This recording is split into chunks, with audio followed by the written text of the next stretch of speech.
ये वैक्सीन इतने होते हैं कि आज आपको लगा दिए जाएं, 10 साल के बाद आपके शरीर का क्या हाल होगा कोई बताने को तैयार नहीं। टेस्ट करने के लिए किट्स मंगाई जाएं अमेरिका से, मशीनें मंगाई जाएं अमेरिका से। तो अब अमेरिका इस समय क्या कोशिश कर रहा है कि हम तो डूबेंगे सनम, तुमको भी ले लेंगे।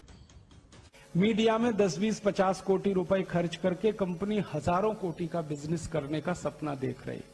बेफिक्र रहिए, बिंदास रहिए।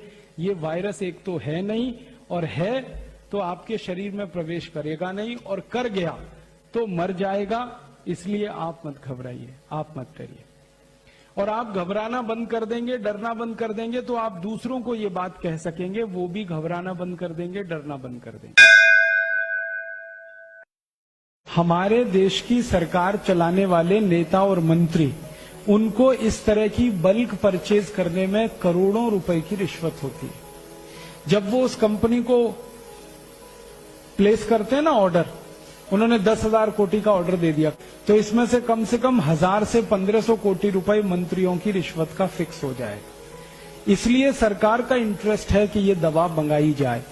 अभी चर्चा ये चल रही है कि हर एयरपोर्ट पे मशीनें लगाई जाएंगी, उनमें से आदमी को गुजार कर टेस्ट करेंगे। वो मशीनें लाखों करोड़ों रुपए की हैं। तो उनका ऑर्डर किसी कंपनी को दे दिया सरकार ने, उस ऑर्डर का 10%, 15% मंत्रियों को मिल गया हिस्सेदारी के रूप में, अधिकारियों को मिल गया। तो सरकार का वेस्टेड इंटरेस्ट ये होता है कि खूब रिश्वत इस तरह के कामों में मिलती है।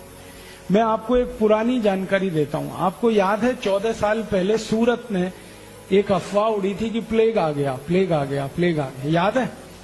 उसका दुष्परिणाम क्या हुआ कि पूरे सूरत की टेक्सटाइल इंडस्ट्री बंद हो गई, पूरे सूरत की। 14 दिन तक सूरत में एक कारखाना नहीं चला, एक पैसे का प्रोडक्शन नहीं हुआ, सारे कारखाने ठप हो गए। मजदूर भागकर सब अपने गांव चले गए, क्योंकि सबको दहशत और डर बैठ गया। उतनी देर में परिणाम क्या निकला? भारत में कपड़े की कमी आ गई।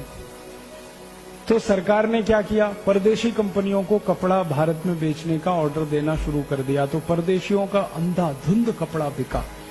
और उसके बाद 14 दिन के बाद फिर खबर आई कि प्लेग नहीं है, प्लेग नहीं है। वापस लोग आए, लेकिन वापस आने में 6 महीने लग गए, और फैक्ट्री चलाने में 6 महीने लग गए। 6 महीने तक भारत का बाजार विदेशी कंपनियों ने कपड़े से भर दिया, और पूरे खेल में 14,000 कोटि का नुकसान भारत देश को हुआ। ये 14 साल पहले सूरत में हुआ था। फिर बाद में वैज्ञानिकों ने जांच की तो पता चला कोई प्लेग नहीं था, सिर्फ अफवाह थी। और वो अफवाह उन कंपनियों ने फैलाई थी जिनको भारत में कापड़ बेचना था। यही खेल अभी हो रहा है। और अभी खेल क्या हो रहा है? पुणे कितने दिन से बंद है?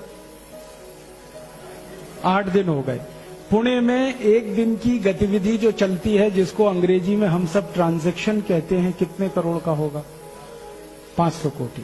अब 500 कोटि का ट्रांजैक्शन एक दिन का, तो 8 दिन का 4000 कोटि रुपए नुकसान हो गया पुणे का, सिर्फ एक झूठी अफवाह के आधार पर।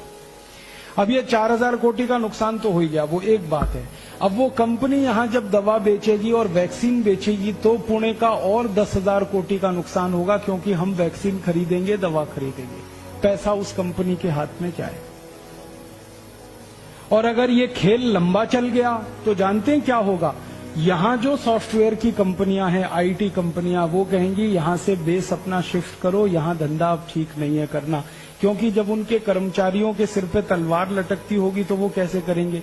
वो यहां से अगर शिफ्ट कर गए, बेंगलोर चले गए या कहीं और चले गए, तो पुणे का ये जो आधार बना, ये खत्म हो जाएगा। हजारों लोगों की नौकरियां खत्म हो जाएंगी। इतना बड़ा खेल है ये। 1816-18 में 2 साल भयंकर फ्लू हुआ था, एवियन फ्लू।